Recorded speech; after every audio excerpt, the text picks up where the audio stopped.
She had walked this beach for 3 days once, 8 years ago, looking for her husband's body in the tide pools below the reef. She found him on the third dawn, half a mile north of the rocks that killed him. Tonight she stood at the top of the lighthouse and watched another ship go onto those same rocks, and at first light she walked the strand again and pulled a living man out of the surf. That was the difference. That was the whole of it. The sea had taken Joan Penreath and given her back nothing but his cold weight in her arms. Now it had thrown her something that still breathed. The gale came out of the southwest that night, the 14th of October, in the year 1832, without a moon. Tamsin Penreath knew the equinox storms the way a mother knows the cries of her own child, and she had been watching this one build since noon, when the glass on the cottage wall began to fall and would not stop. By 9 o'clock she was at the top of the tower with the lamp burning behind her, full and steady, the great wick trimmed and the reflectors clean. The lamp was her whole life. It was her marriage, and her widowhood, and her wage, and her oath, all of it kept in one flame at the top of a stone tower on the edge of Devon. She stood the watch every night. She had stood it for 8 years. At 9:15 she saw the sail. It came out of the murk 3 miles to the south, a packet under storm canvas, heeling hard. She knew it by its number flag and its livery even at that distance, because reading a ship's course at a mile was the one inheritance her father had left her, that the sea could not drown. The packet was called the Lady Constance. She had seen it pass a dozen times, bound from Falmouth to the Dutch coast. It was 3 degrees south of the safe channel. Tamsin's breath stopped in her chest. 3 degrees. It did not sound like much. On a calm sea in daylight it would be nothing, a lazy helmsman's drift. But 3 degrees south of the channel on the night of an equinox gale, with the tide running as it ran tonight, carried a ship straight onto the Coombe Crag reef. The same reef. Always. She wanted to scream across the water at them. She could do nothing but what she had always done, which was to keep the light burning and let it speak for her. She lit the rescue fire on the headland. It was laid ready, as it was every night of the storm season, a great heap of tarred faggots in the iron cradle bolted to the rock. She put her lantern to it and stood back as it caught and roared up red into the wind, a second light beside her steady white one, the signal that said danger, that said turn, that said someone is watching and we see you. She watched the packet. She prayed to a God she had stopped fully trusting on a February dawn 8 years before. Turn, she thought, turn north. I am watching. Turn. The packet did not turn. At 9:45 the Lady Constance struck the Coombe Crag reef broadside, in the trough between 2 waves, where the Bideford coaster had struck on the night her husband died. She heard it. A ship breaking is not a quiet thing. It came to her across the half-mile of black water as a long, grinding shriek, timber against stone, and under it a deeper note she felt in the soles of her feet, and then the screaming of men, thin and high and quickly gone. She wrote it in the log. Her hands were steady because she made them steady. The Hartland Keykeeper's log, kept by the Penreath family since the year 1812, and by her alone since 1825, under the seal of the Corporation of Trinity House. She wrote the time the packet first showed on the South Channel course, 9:15, and the time it struck, 9:45, and the bearing and the state of the tide and the quarter of the wind. Then she put down the pen and went down the stair to wait for the dawn, because there was nothing a living woman could do on the Coombe Crag reef in the dark in a gale, but die alongside the men already dying there. She knew that better than anyone alive. She had learned it watching the sea close over Joan's head, while he tried to take a line to men he could not reach. She did not sleep. She sat by the cottage fire with her rope coiled by the door, and her stoutest lantern filled, and her husband's old sea boots on her own feet, and she watched the window for the first grey thinning of the dark. She had stood this watch before, the watch that is only waiting, the cruelest watch of all. At 5 o'clock she went out onto the strand. The tide was at its lowest, the reef bared, the gale dropped from a scream to a hard, steady push at her back. Grey light lay flat on a grey sea. The beach was a long mile of dark sand between the cliff and the water, and along the high tide line the sea had laid out what it had taken. Bodies. She counted them as she passed, because the brethren would want a count, and because someone ought to mark that each had been a man with a name.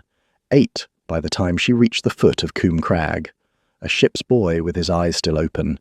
A grey-haired man she thought was the master by his coat. A woman in a nurse's grey dress, drowned with her arms still curved as if she carried something. Tamsin stopped a moment over the woman. The arms were empty. She went on, because the dead would keep and the living would not, and she walked the way she had walked for 3 days 8 years ago, head down, eyes on the rackline, watching for the pale shape among the black weed that the sea had not finished with. She found him in a rock pool at the very foot of the crag. He was face down in a foot of water, with one arm hooked over the lip of the rock, and she thought him dead like the rest until she got her hands under him and turned him, and the water ran out of his mouth and he made a sound. A small, wet, ruined sound, but a sound. A living man's sound. She held the feeling off. There was no time for it. She dragged him clear of the pool onto dry rock, pressed on his back until he coughed up the sea, then wrapped her own dry overcoat round him and stood a moment with her hands flat on his chest, feeling the heart go under her palms, ragged but there, young, 30 perhaps, a gentleman by his linen and his soft unworked hands, under a coat that had cost more than the lighthouse earned in a year. She did not know him. She thought, this one I can keep, this one the sea will not have. She could not carry him the mile to the cottage and leave the strand unwatched. So she did what she could. She got him above the tide line into the lee of a fallen slab, where the wind could not find him, banked the coat around him, and turned back to her watching, because a wreck gives up its living in ones slowly all through the first day, and she had learned in 8 years that the work of the strand is never finished at the first body. She found the child 30 minutes later, a small girl, no more than 3 years old, lodged in the same rock pool the man had washed into, held above the water by a square of broken grating jammed across the narrow throat of it. Her face was grey-white, and her lips were blue, and she was so still that Tamsin's heart went out of her for one black instant. Then the child's chest moved. Tamsin had her out of the water and against her own body before she had decided to move at all. The small, cold weight of her. She put her mouth to the wet hair and breathed warmth onto the white scalp, and felt the child shudder once, twice, and begin to cry, a thin, reedy wail that was the most beautiful sound she had heard since before her husband died. She was childless. She had wanted children, and the sea had taken the man who would have given them to her, and she had folded that wanting away in a back room of herself and barred the door on it years ago. The bar came off now, in one motion, the way a door comes off in a gale. She set the child on her hip, where her body remembered a child should sit, though no child ever had, and went back to the man in the lee of the slab. He was breathing still. The girl reached toward him with one small hand and made a word that was not quite a word, and Tamsin understood that they belonged to each other, this man and this child, and that she had pulled a family living out of the same surf that had given her back a corpse 8 years before. She carried the child and half-dragged the man in stages, resting, the long mile back along the strand to the cottage at the foot of the tower. The sun was full up by the time she barred the door behind the three of them. She did not yet know his name, or that he was a duke, or that a man in London had paid £500 to put him on the rocks, and believed them both at the bottom of the sea. She knew only that the deal table was the warmest flat place in the cottage, and she laid him on it, and she put the child in the truckle bed, with hot bricks wrapped in flannel, and she began the work of keeping them alive. He went into fever before noon. She knew fever. She knew the look of a man the sea has half drowned and chilled to the bone, how the body burns, trying to warm itself, and the lungs fill and rattle, and how the next 3 days decide everything. She had nursed fishermen through it. She had failed to nurse 2 of them out the other side. The work had no certainty in it, only labour and watching. She watched him through the first night with the lamp burning above her, climbing the stair every 2 hours to tend it, because the light could not fail, and 100 other ships were out on the same sea tonight. Up the stair to the lamp, down the stair to the man, the watch above and the watch below. She had never in 8 years stood 2 watches at once, and she found she could do it because there was no one else to do it. The child slept holding the trailing end of Tamsin's apron string, which had come loose, and which the small fist had closed on in the dark, and would not give up. Tamsin did not take it back. She let the string lie across the floor between the truckle bed and the table all night, a thin line between the sleeping child and the watching woman, and found she did not want to break it. On the second day she went through his coat to dry it at the fire, and that was when she learned he was someone. There was a pocketbook of soft red leather, soaked through, and she opened it carefully and spread its papers on the warm flags of the hearth to dry. A letter, several pages, in a foreign hand on banking paper, from a house in Amsterdam.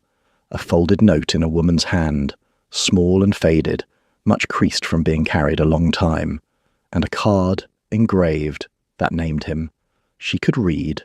Jawan had taught her, and she had taught herself the rest in 8 years of evenings alone with the corporation's regulations and a Bible. She read the card and sat back on her heels by the fire and looked at the burning man on her table. A duke, the 7th Duke of Penmoil. Awe stayed away. She had stopped feeling it for titles the year she learned a title weighs the same as a fisherman in the trough of a wave. She felt only that the thing had become larger and more dangerous than a wreck, and that she had better understand what she was holding before she let anyone know she held it. She dried the letters. She did not read them closely. That felt like theft, but she could not help seeing the foreign letter named 6 sums of money and the word discrepancies, and that the small creased note in the woman's hand was dated the 14th of October, 1830, 2 years to the very day before the wreck, and began, Cyrus, and ended, I love you, love our girl. So his name was Cyrus, and the girl in the truckle bed was the Our Girl, and there had been a woman who wrote that note and was not here. She put the note back in the pocketbook exactly as she had found it, because some things a person keeps, and it was not hers to read aloud. The fever broke on the 3rd dawn. She knew the moment it turned. The burning skin went slack and damp under her palm, and his breathing dropped from the high, quick rattle to something slower and deeper, and he stopped fighting her hands and lay still in a true sleep instead of the thrashing dark of the fever. She sat with her hand on his head a long while after, because she had been so sure in the worst of the night that he would go the way the 2 fishermen had gone, and she had learned not to trust a turn until it had held an hour. It held. When the grey light came up at the window, he opened his eyes. They were grey, his eyes, the grey of the sea on a flat morning. They found her face and stayed on it, unfocused at first and then sharpening, and she watched him work out that he did not know her, did not know the room, did not know how he came to be lying on a deal table under a strange woman's hand. You walked the Strand, he said. It was the first thing he said. His voice was a ruin from the salt, barely a voice at all, and she did not understand at first. Then she understood. He had been awake, somewhere in the fever, awake enough to have heard her tell the child, in the long second night, how she had found them, how she had walked the long beach in the grey light and found first him and then the girl. He had heard it from inside the fire, and kept it. I walked the Strand, she agreed, yesterday morning, and the morning before. My daughter, he said, and there was a whole life in the 2 words, a man bracing to be told his child was among the 8 bodies on the tide line. Asleep in the back room, Tamsin said. She has your apron string, or rather she has mine. She would not give it up. She watched the thing happen in his face that she had not let herself feel on the Strand. The thing breaking open.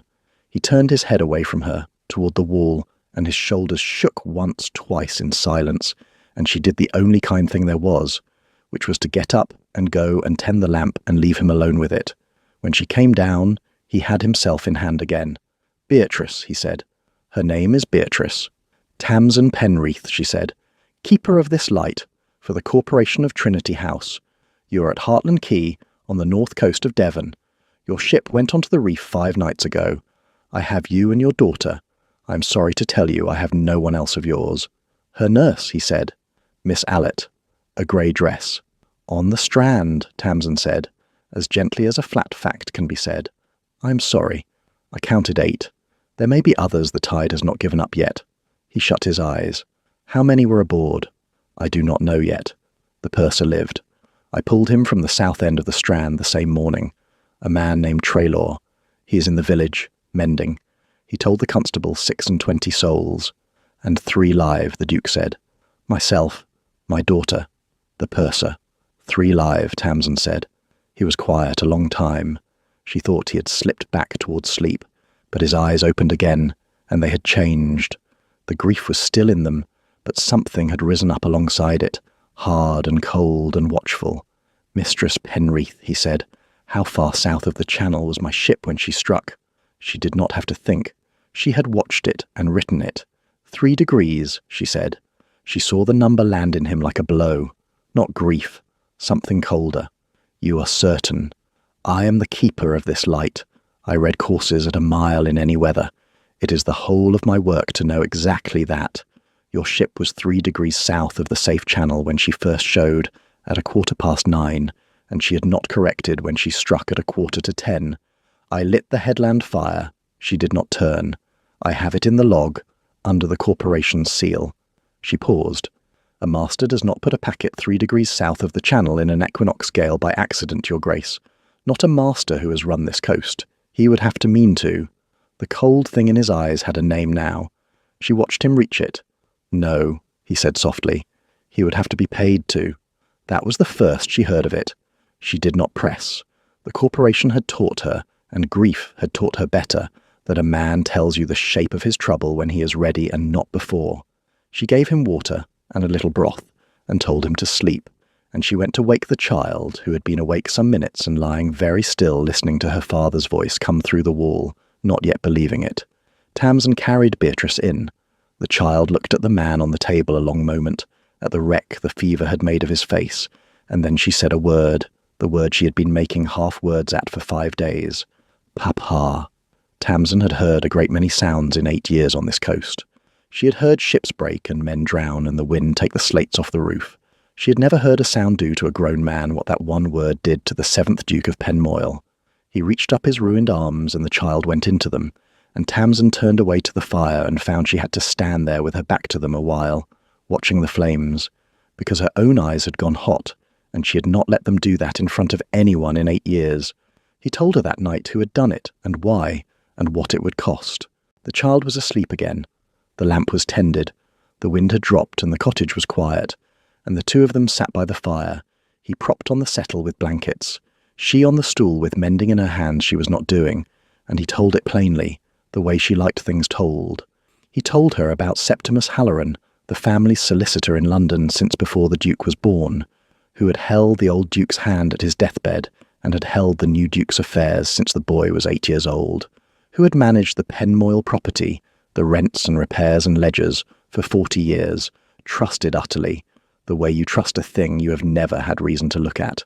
He told her about a year of small wrongnesses in the accounts, about a letter from a banker in Amsterdam, a Mr. Van Heel, who had been his late wife's family's banker for 30 years, and had named 6 exact discrepancies and offered his own ledgers for comparison, about how his wife, Caroline, on her deathbed 2 years ago, had told him 2 things.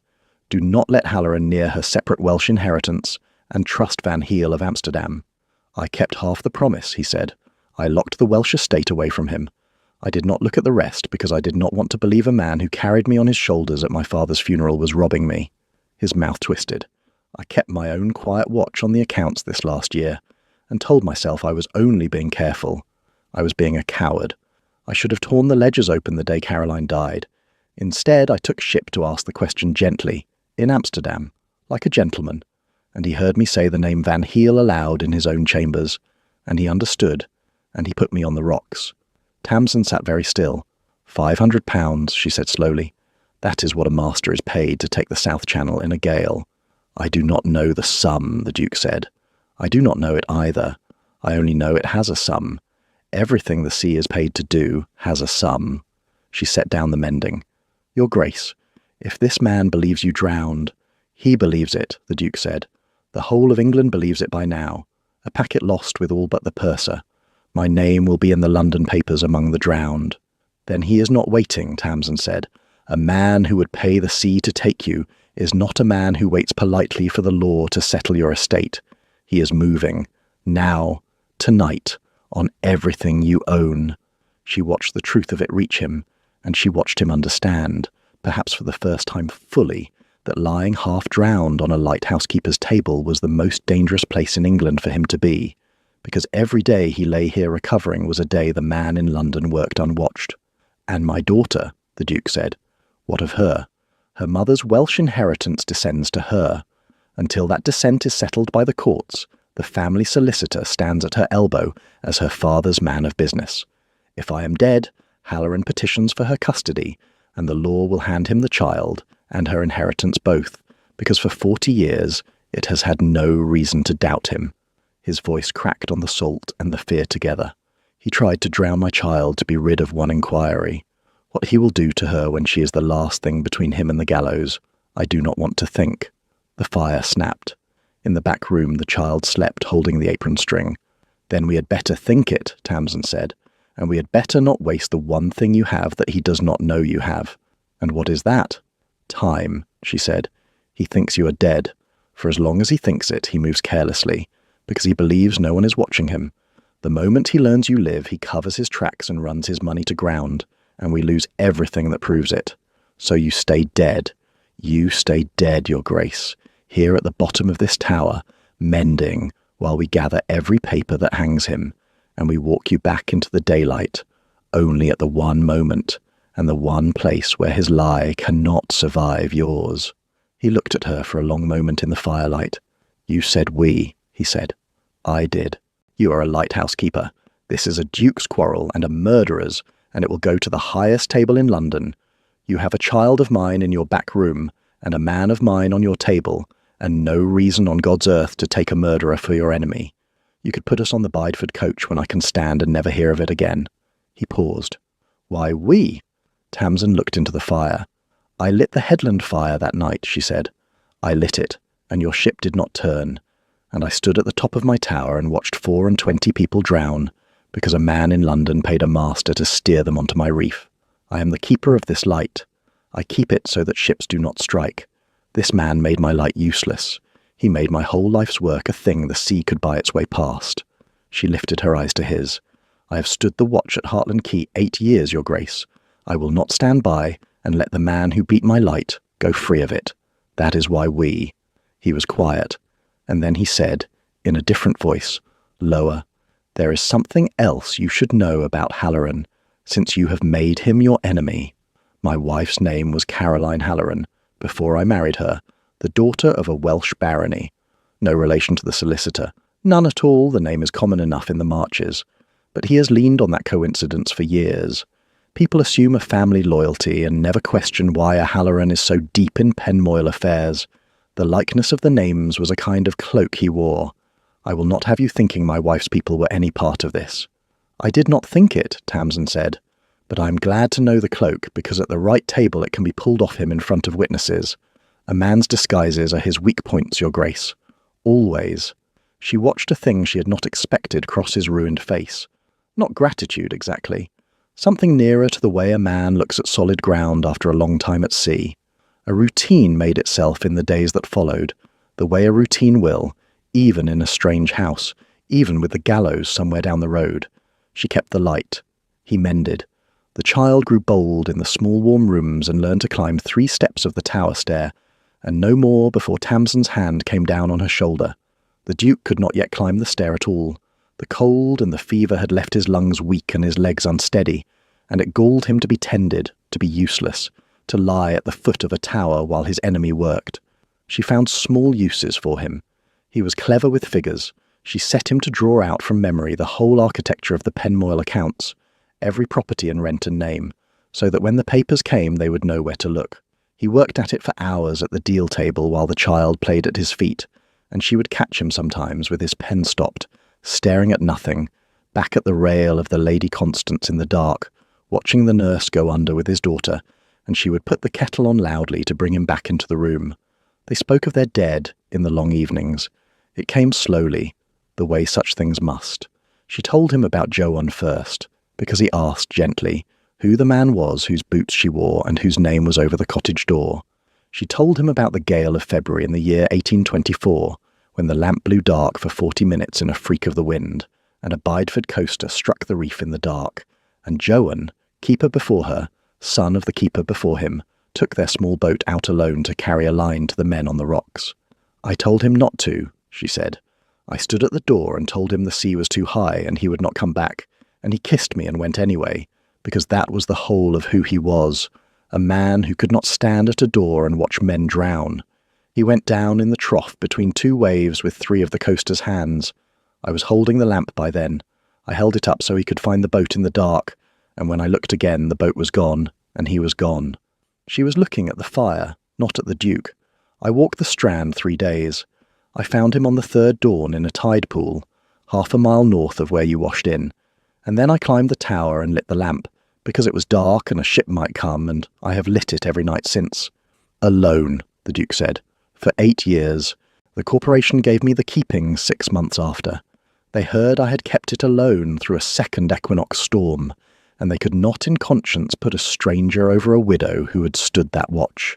But yes, alone. He told her about Caroline then, about the love match his family had thought sentimental, a duke marrying for love, about the difficult birth of Beatrice and the wasting fever that took Caroline a year after, slowly, over a whole autumn, so that he watched her go a little every day for 3 months and could do nothing. She made me promise about Halloran at the very end, he said. I thought it was the fever talking, a dying woman's suspicion of a man she had never liked. I told her yes to comfort her, and I half meant to forget it. He turned the small creased note over in his fingers. He had it out, the deathbed note, the one Tamsin had dried at the hearth. She was not wrong about a single thing in her life that I ever found, and I did not listen to the one warning that mattered, because listening would have meant looking at a man I did not want to suspect. I have not spoken her name aloud in 25 months, Mistress Penreath. I could not. It felt like the speaking would let her finish dying. Speak it, Tamsin said. Here. There is no one to hear it but me and the lamp, and we keep things. He looked at her, and then he said it. Caroline. His voice broke on it and then held. Caroline. And in the back room, half asleep, the child stirred and said the only name she had been saying for days. Papa. And the man laughed, a wet broken sound, the first laugh Tamsin had heard out of him, and she thought that perhaps the speaking did not finish the dying, after all, but began, very slowly, the living that comes after.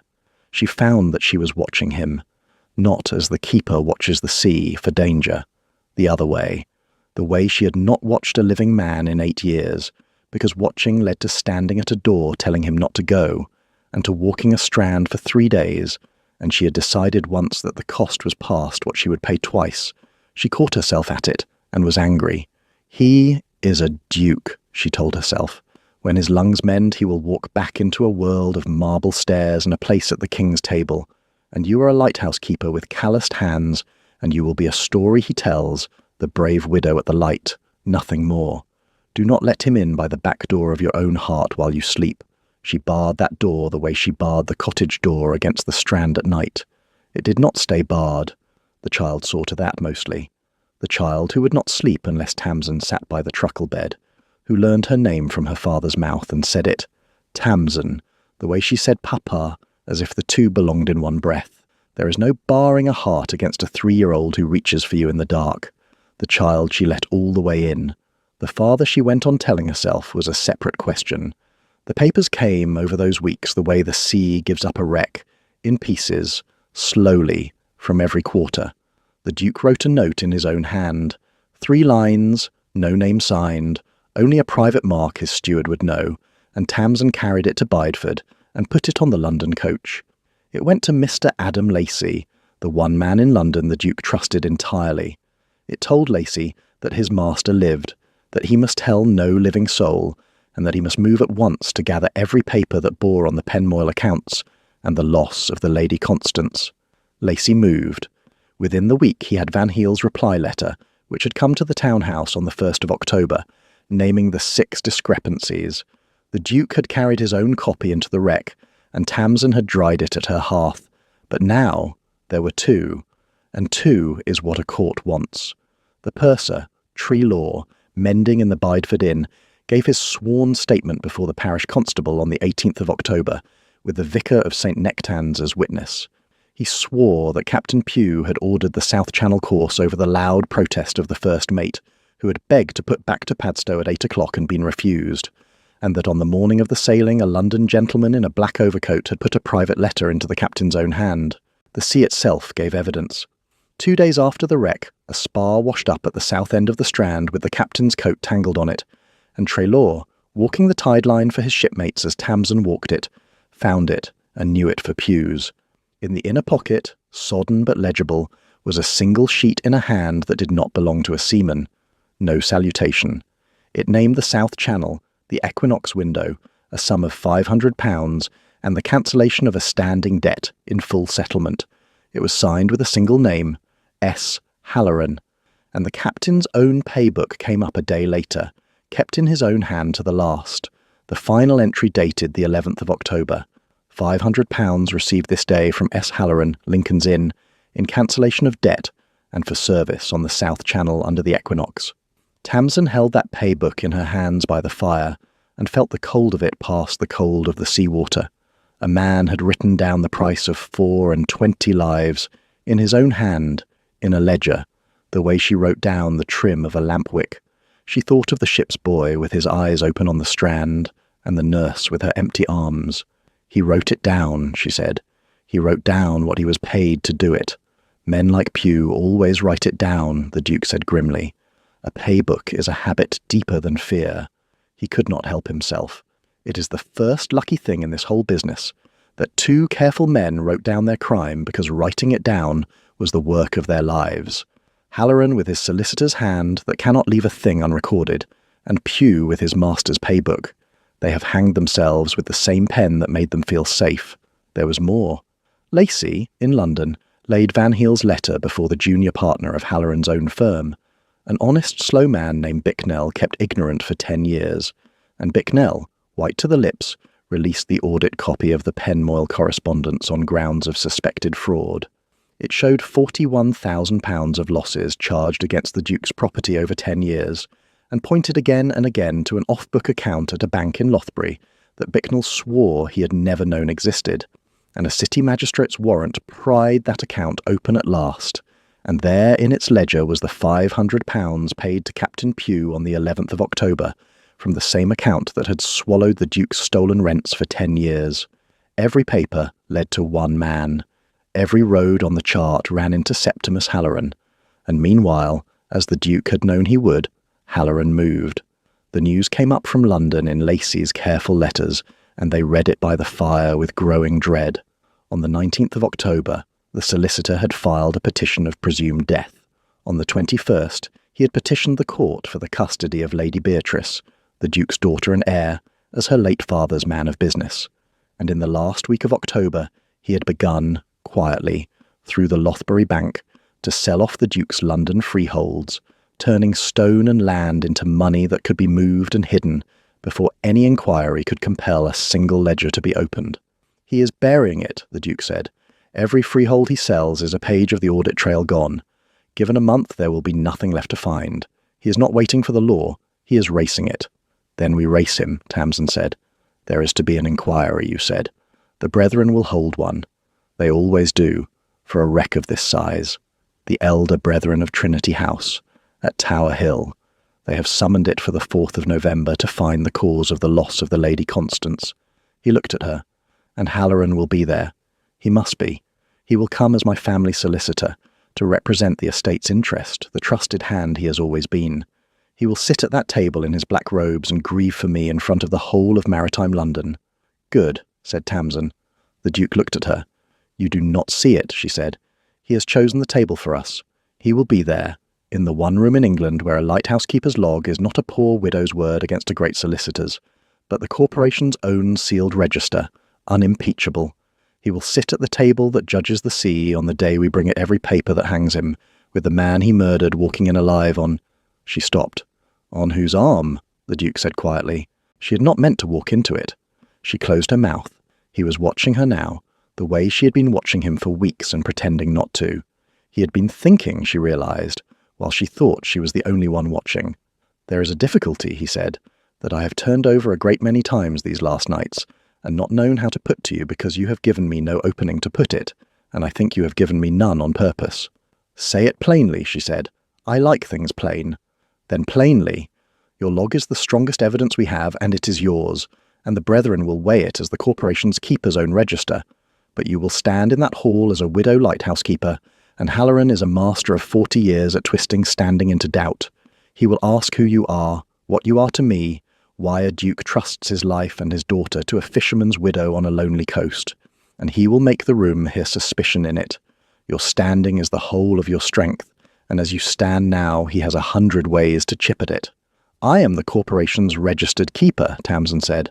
My standing is under their seal. He cannot chip at that. He cannot chip at the keeper, the Duke agreed. He can chip at the woman. And there is a second thing, worse than the first. Beatrice. He said his daughter's name, and his voice changed on it. He has petitioned for her custody as my man of business. While that petition stands, his clerks have a claim to come to this door and take her this week before the inquiry, and the law as it stands would let them. He sent a clerk already, you told me, on the 27th, to verify the bodies. That was him reaching for her. You turned the clerk away with the regulations open at the keeper's right of refusal, and it held him for now. It will not hold him forever. The only thing in English law that puts a child past the reach of her father's man of business, at once, without waiting on the slow courts. Do not, Tamsin said. Is a mother, in fact, the Duke finished. A stepmother. A wife of mine, married before the inquiry, whose name in the parish register puts Beatrice under her standing on the instant, and lifts her clean out of Halloran's reach without 1 day's wait on Chancery, and whose lighthouse keeper's log walks into Tower Hill, not as a poor widow's word, but as the sealed register of the Duchess of Penmoil. The fire snapped. In the back room the child slept, holding the apron string.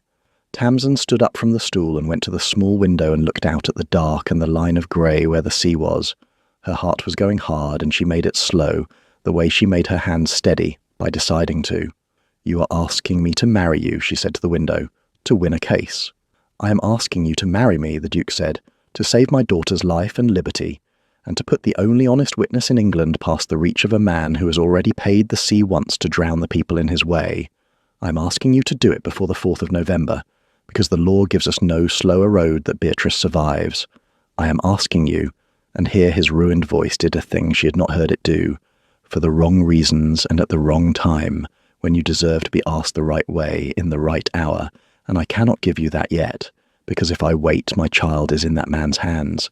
So I am asking you the wrong way, and I am ashamed of it, and I am asking anyway. She did not turn from the window. I buried one husband, she said. I walked a strand 3 days for him.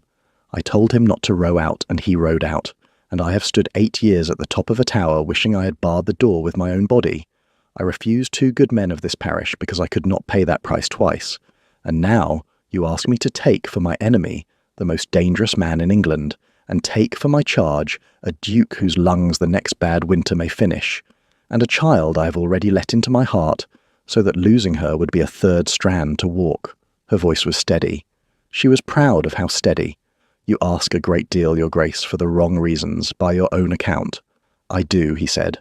I will not pretend otherwise. She turned around then. I will do it, she said. Not for the case. Hear me. I will do it for the child, who has had my apron string in her fist for 3 weeks, and will not have a murderer's clerks instead, and I will do it for the 24 who drowned on my reef, who will get no justice if the one witness who saw it is laughed out of the hall as a poor mad widow. Those are my reasons, and they are good ones, and they are enough. I will not pretend they are the other reason. We will leave the other reason where it is. Is that understood between us? He looked at her a long moment. It is understood, he said. And Mistress Penreath, I will not hold you to it past the case. If, when the man is hanged and my child is safe, you want the chapel undone, there are ways, and I will take them, and you will go back to your light a widow with your name your own and no shadow on it. I will not chain you to a marriage you took for a child and a wreck. You have my word. We will see about that when the man is hanged, Tamsin said, and not before. Now. The 4th is 12 days off. There is a great deal to do, and you cannot yet climb a stair, and I have a lamp to tend. Sit down before you fall down. We have a murderer to walk to his table. The waiting was the worst of it, as the waiting always was. The Duke could not be seen. He could not go to Bideford for the special licence. He could not be glimpsed by a single soul who might carry the word to London that the 7th Duke of Penmoil was not in fact drowned. So Tamsin did the going. She went to the vicar of St. Nectan's, the Reverend Mr. Tregenning, a careful, kind old man who had buried Joan and christened half the parish, and she told him the whole of it, because the marriage could not be done without him knowing, and because she trusted him. He heard her out, and was silent a long while, and then he said that he had read of the loss of the Lady Constance in the Exeter paper, and that he had thought, reading it, what a wicked age it was, and that he would be glad past telling to be God's instrument in setting one wicked thing right, and that he would have the license and say nothing. And Halloran came to Heartland himself in those last days, which was the thing Tamsin had feared and half-hoped for both. He came on the 30th of October in a hired chaise, an old man in black with a soft, careful voice, on the open pretext of identifying the body of the nurse, Miss Allett, whom he claimed some connection to the family of. The Duke and the child were got away to the Bideford Inn before he came, under the eye of Joan's sister, Honor Penreath, the schoolmistress, who asked no questions and could be trusted with anything. So when the chaise came up the track, Tamsin met it alone, the keeper at her own door, the regulations of the corporation in her hand. She had thought she would hate him on sight, the man who had bought her reef. She did not, quite. What she felt was colder than hate, and more useful. She watched him. She watched him come up the path, a stooped grey gentleman on a stick, pricing the cottage and the tower, and her own plain person at a glance, the way a man prices things who has spent 40 years turning other men's property into his own money. He was very courteous. He spoke of the dreadful loss and of his poor master the Duke, taken in his prime, and a little orphan girl out in the cold world, and he watched her too to see what she knew. "You pulled the purser from the water, they tell me," he said, in the parlour, with the tea she had given him, because hospitality is owed even to the devil and gives nothing away. A brave act, and you found the bodies on the strand. A grim duty for a woman alone. "It is the work of this coast," Tamsin said. "We bury what the sea sends up. I have done it before." And was there, forgiven old man's care for his master's affairs, was there any other survivor? Any gentleman? The Duke himself was aboard. We have not, the family has not had the comfort of recovering him. There it was, the whole of his fear in one careful question dressed as grief. Tamsin looked at him over the tea and gave him nothing. "I counted 8 bodies," she said. "I pulled one living man, the purser. The rest the sea has kept, as the sea does. There was no gentleman among the 8 I found." Which was true. She had found the Duke alive, not as a body. She had learned in 8 years of the corporation's careful questions exactly how to tell a man the precise truth that lets him believe the lie he came for. She watched him relax. She watched the small eyes lose a fraction of their sharpness, and she knew she had given him what he wanted, which was the belief that his crime was complete, that the Duke was at the bottom of the sea, that no one was watching. He drank his tea and spoke of the inquiry he must attend at Tower Hill, his solemn duty to the estate, and he left at dusk, courteous to the last, his chaise carrying a man who believed he had won. Tamsin watched the chaise out of sight, then went up the long stair and tended the lamp, and stood the watch and thought, "You sat at my table and told me you were sorry for the man you murdered, and you went away easy because I let you. Be easy all the way to Tower Hill. I can watch a man believe he is safe for 12 more days." They were married at dawn on the 4th of November, in the small stone chapel of St. Nectan, an hour and a half before they took the London road. It was the barest wedding the parish had ever seen, and the strangest. The Reverend Mr. Tregoning, officiating by candlelight in the cold before the sun. The parish clerk, Mr. Cleves, as witness, sworn to silence. Honor Penreath at the chancel rail with Beatrice on her hip, the child wide awake and solemn, watching. Treelaw the purser come up from Bideford to stand by the Duke, and Tamsin in her best black, which was her morning black, with her lighthouse keeper's logbook under her arm because she would not let it out of her hand now, not for a wedding, not for anything, until it had done its work.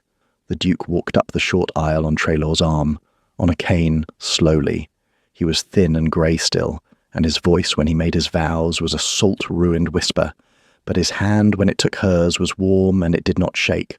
She had told herself it was a marriage for a case, and then she was standing in the cold chapel with the candlelight on the old stone, and the child watching from the rail, and this thin, grey, ruined man making her promises in a broken voice, and the vicar said the words that had been said over her and Joan in this same chapel 10 years before, and she found she could not hold it at the distance she had meant to. Her eyes stayed dry. She had not wept before anyone in 8 years, and she held now, but she felt the bar come off the back-room door of her own heart, the one she had barred against the father while she let the child through, and it stayed off, and she stopped fighting it. The register was signed at 12 minutes before 7. Tamsin Penreath, keeper, and Cyrus Winter, and below them the witnesses, and the date, the 4th of November, in the year 1832. The Reverend Mr. Tregonning blessed them, and then he said, very quietly, only to the two of them, "Go and finish it, and God go with you." And they went out of the chapel into the first grey light, and the carriage was waiting that would carry them to London and to Tower Hill, and Honor Penreath took Beatrice up into her arms, because the child could not go where they were going. That was the hardest moment of the whole strange morning, harder than the vows.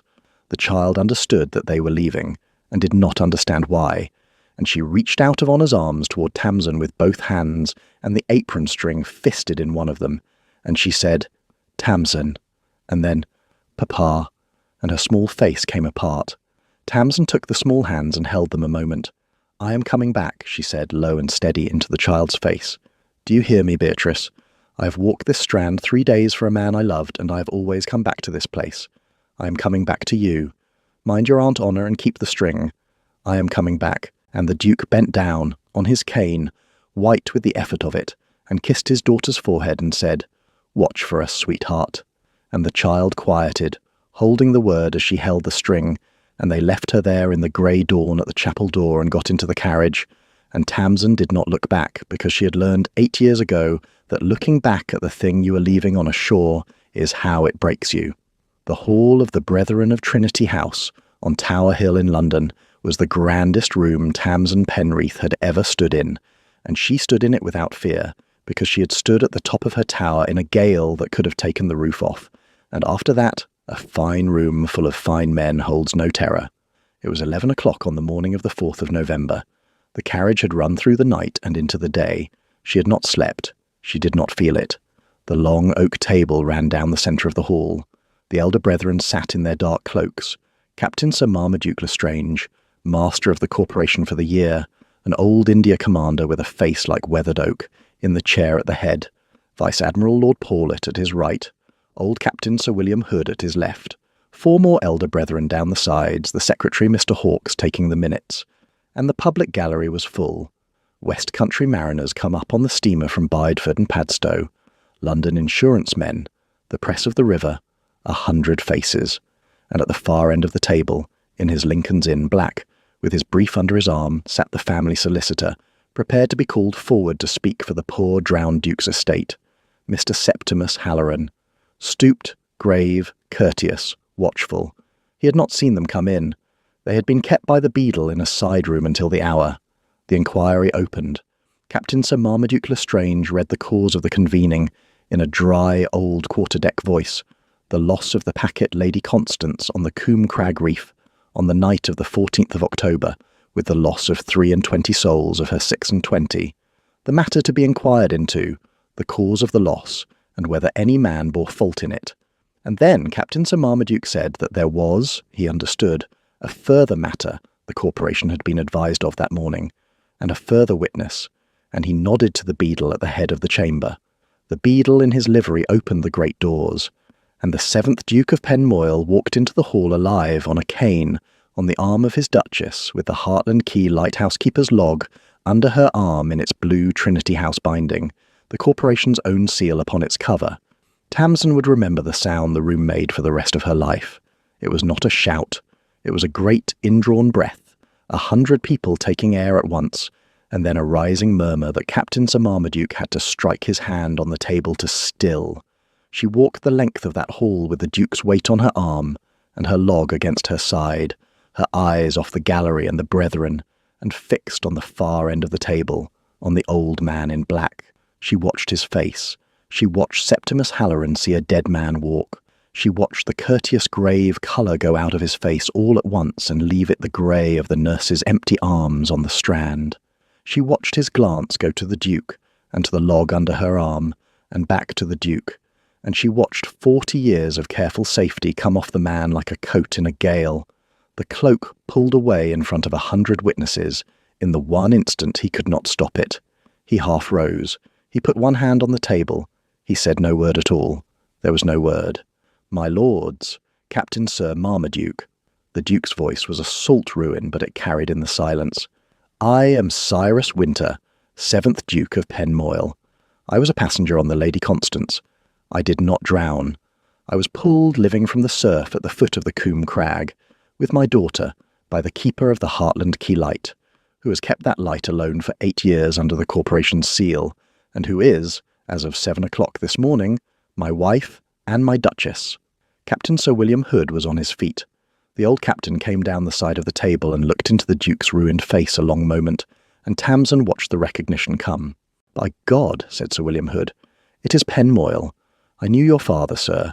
I stood at his funeral in the year 1820, and you a boy of 8 beside the grave, and a solicitor's hand on your shoulder." His old eyes went down the table, to the man in black, and hardened. That hand, said the Duke. It went very fast after that, the way a wreck goes fast once the first timber gives. The papers were laid on the long oak table one upon another, and each one was the corporation's kind of evidence, plain and dated and written in a guilty man's own hand. Tamsin's log was laid open first, at the entry for the 14th of October, the bearing at 9:15, 3 degrees south of the safe channel, the strike at 9:45. Captain Sir Marmaduke read it, and passed it down the brethren, and not a man of them but knew it for the truth, because it was their own register, kept the way they had taught her family to keep it for 100 years. The purser, Treelaw, gave his sworn evidence at the witness rail. The captain ordered the South Channel over the first mate's protest. The first mate begged to put back to Padstow, and was refused. A London gentleman in a black overcoat put a private letter into the captain's hand the morning of the sailing. Treelaw looked down the table at the man in black when he said it, and he did not have to point. The room followed his eyes. The captain's pay book was laid open at the 11th of October, in the drowned captain's own hand. The autograph note from the captain's coat was laid beside it, the South Channel and the Equinox window, and the £500, in full settlement, signed S. Halloran. The bank ledger from Lothbury was laid open at the same date, £500 paid to Captain Pugh from the account of S. Halloran, the same account that had received the misdirected Penmoyle rents for 10 years, and Mr. Lacey laid the audit copy beside it, £41,000 of theft over 10 years, and Mr. Bicknell, the white-faced honest junior partner, stood and certified it with his own signature and his own ruin, because he had not known, and could prove it, and would rather be ruined honest than safe in his senior partner's shadow. Every paper led to one man. Every road on the table ran into Septimus Halloran, and he sat at the end of it in his black robes and watched the roads close on him one by one and said nothing, because there was nothing, because the men who write things down in their own hands leave nothing to say. Then Captain Sir Marmaduke Lestrange turned to Tamsin. "Your Grace," he said, and she understood after a moment that he meant her, that she was your Grace now, that the words were hers. "You are the corporation's registered keeper at Heartland Quay. You kept this log. You saw this ship struck. Will you speak to the brethren as the keeper of that light?" Tamsin Penreath, Duchess of Penmoyle, as of 4 hours, stood up at the long oak table with her log in her 2 hands, and she did not look at the brethren. She looked down the table at the old man in black, and she spoke to him, across the whole length of the polished oak, in the voice she used at the top of her tower, the voice meant to carry across black water in a gale. "I have stood the watch at Heartland Quay 8 years for the Corporation of Trinity House," she said. "I stood it on the night of the 14th of October, when His Grace's ship went onto the reef 3 degrees south of the channel. I lit the headland fire, and the ship did not turn. I watched 24 people drown on my reef. She did not raise her voice, and it filled the hall. I am the keeper of that light. I keep it so that ships do not strike. The brethren can decide whose hand was on the wheel, and whose hand was on the pen that put it there." The hall was utterly still. Captain Sir Marmaduke Lestrange looked down the table at the man in black, and then at the papers, the log and the pay-book and the note and the ledger lying together in the light from the high windows, and then he conferred with the brethren, the 8 minutes the corporation's procedure required, the dark heads bent together at the head of the table. The whole hall held its breath through the 8 minutes. Tamsin stood the whole time. She had stood longer watches. Then the old master gave the finding of the brethren on the cause of the loss of the Lady Constance, that she was lost by the wilful act of her master, Captain Owen Pugh, in taking the South Channel against all seamanship, that her master had been corrupted to that act by money, paid him by Septimus Halloran, solicitor of Lincoln's Inn, and that the loss of 23 souls was therefore no misadventure of the sea but the deliberate work of a man's hand. And he referred Septimus Halloran, by the corporation's warrant, to the City of London magistrate next door, on the charge of the wilful murder of Captain Owen Pugh, and 23 souls of the Lady Constance, on the charge of the attempted wilful murder of His Grace the Duke of Penmoil and the Lady Beatrice Winter, a child of 3 years, on the charge of the corruption of a master licensed by Trinity House, and on the charge of the embezzlement of trust funds against the Penmoil estate across 10 years. They took him out through the same great doors the Duke had walked in by. He went without a struggle, grey and stooped between 2 officers, an old man who had run his money to ground and not run fast enough, and as he passed the foot of the table he looked at her. She held his look and gave him nothing back, neither softness nor triumph. She only watched him go, the way she watched everything that came off her coast, all the way out of the door. Then it was done, and the hall was a roar of 100 voices, and the Duke's weight came onto her arm again, all of it, as the last of his strength went out of him, now that it was finished, and she held him up in the middle of the grand room full of shouting men, the way she had held him up out of the rock pool at the foot of the crag. That was the end of Septimus Halloran's claim on the Penmoil estate, and on his own liberty, ended in the one sentence, the way the Duke had said it must be. She did not say she loved him. Not in the hall, not in the carriage going back, not in the weeks of winter that followed while the law ground Halloran toward the Old Bailey in the spring. There was no need to say it yet. There would be a right hour for that, an hour that was not borrowed against a child's safety or a murderer's table, and she found she could wait for it, having waited 8 years for so much less. Midsummer came again to the coast, the next year, in the year 1833. The Penmoil ducal seat stood on a headland on the north coast of Cornwall, above a wide blue bay, and on the south terrace in the long gold evening, a small girl of 4 years ran the gravel between her father's hands and her stepmother's, shrieking with the joy of it. She called her father Papa, aloud, the first house Cyrus Winter had ever owned in which he had heard the word from her, and she called her stepmother Tamsin, because Tamsin Penreath would not be mamma to a child whose mother had a grave on the next headland, and a name that deserved keeping. They named Caroline often in that house. They did not let her be a silence. The child grew up knowing her mother's name the way she knew her own. Septimus Halloran had been tried at the Old Bailey in the spring, convicted on all 4 counts, and the Lord Chief Justice had passed the sentence of death on the murder of Captain Pugh and the 23 souls. It was carried out at Newgate in the April. The firm at Lincoln's Inn was wound up. Honest, slow Bicknell, exonerated, took the Duke's business under his own name and served it faithfully ever after. The stolen accounts were made whole out of the murderer's confiscated estate, every pound of them. Treelaw the purser, who had found the coat that hanged the murderer, was mate now on a small schooner the Duke had named the Lady Caroline, and the Hartland Quay Light was kept by Joan's young cousin, Anson Penreath, and his wife Jessie, 2 keepers now where one widow had stood alone for 8 years, because Captain Sir Marmaduke Lestrange had said, at the inquiry's close, that no keeper should ever again stand that watch alone if the corporation could help it. Tamsin's own logbook of the years 1825 to 32 sat in a glass case in the corporation's hall at Tower Hill, the keeper's register that had walked into the hall of the Brethren on a duchess's arm and hanged a murderer. Tamsin was 6 months gone with their first child, a boy, expected at Michaelmas. They came down to Hartland for the equinox each September after, the Duke and the Duchess, and spent the night of the 14th at the top of the tower together. But this midsummer night, the first one, with the boy not yet born and the long gold light not yet gone, they climbed the tower at Hartland Quay together for no reason, but that Tamsin had wanted him to climb it on a calm night, with breath enough now in his mended lungs to make the long stair, which he had never had strength to climb in all the weeks he lay at its foot. They stood at the top, in the lamp gallery, where she had stood alone every night for 8 years. The lamp was lit behind them. Young Anson Penreath had lit it at dusk and gone down. The sea lay flat and gold and quiet under the midsummer dusk, the Coombe Crag reef just showing black at the low water, harmless in the calm, the rocks that had taken her husband and given her back a duke. They named Joan Penreath aloud at the lamp, the man who had rowed out and not come back, whose boots she had worn down a strand to pull a living man from the surf.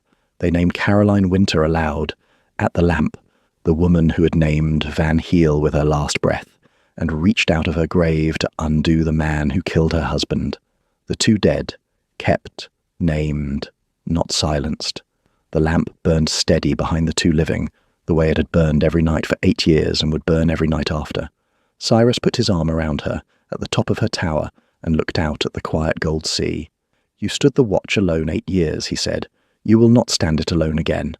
And the word that had been the whole of her life, the watch she had kept at this lamp, and the watch she had failed to keep over a man who rode out, the watch a murderer had counted on no one keeping over his 10 years of theft, the watch a small girl had been kept under but not held in, the watch she had stood at the top of a tower and down at a deal table, and across a long oak table at Tower Hill, that word passed at last, in the midsummer light, out of her solitary keeping, and into a keeping that was shared for good.